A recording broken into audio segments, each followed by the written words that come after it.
کمیته ولایت‌های فوق‌العاده تاجیکستان با تکیه به معلومات اگنتی هواشناسی کشور به توجه ساکنان و مهمانان مملکت می‌رساند که روزهای 27 و 28 ماه سال 2022 در تاجیکستان هوای نامساعد در نظر داشته شده است. بنا به پیشبینی هواشناسان شب 27 و 28 ماه در بعضی منطقه‌ها باران سیل و ژوله می‌بارد. هنگام بارش در بعضی ناحیه‌ها شمال با سرعت 17-22 متر ثانیه می‌وزد. در بعضی ناحیه‌های تابع جمهوری و ولایت ختلان خاکبارش نیز پیشگویی شده است. دمای هوا روزانه تا 6 درجه کاهش می‌یابد. در این روزها در ناحیه‌های کوهی و نزد کوهی تابع مرکز ولایت سوخت و ختلان هواشناسان آمدن سیل‌ها را نیز پیش بینی می‌کنند. روزهای 27-28 ماه سال 2022 احتمال بالاروی سطح آب در رودخانه‌هایی که از طریق قسم جنوب قطارکوه‌های ایثار عبور می‌کنند و دریاهای زرافشان، وخش، اسفره، یوخسو، قزلسو وجود دارد. در این رابطه کمیته ولایت‌های فوق‌العاده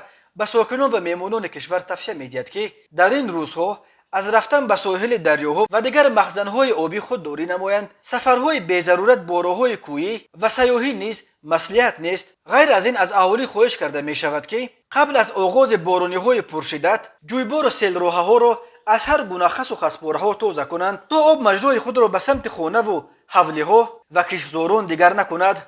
اینچنین روز 26 ماه سال 2022 ساعت 9:25 مدیر مرکز جمهوری دریافت و رشد استعدادها به نوبتداری ریاست ولایت‌های فوق‌العاده شهر دوشنبه خبر داد که در ناحیه اسماعیل سامانی خیابان رودکی در نزد بنای رقم 145 یک درخت چنار در حالت صدموی قرار دارد. بعد دریافت خبر دسته مخصوص زودعمل نجات ریاست ساعت 9:30 به جای حادثه سفربر کرده شده. بعد 4.5 ساعت تلاش ها ساعت 15:08 حالت به عمل آمده را برطرف کردند. حادثه تلفات جانی و خسارات دیگری نداشت.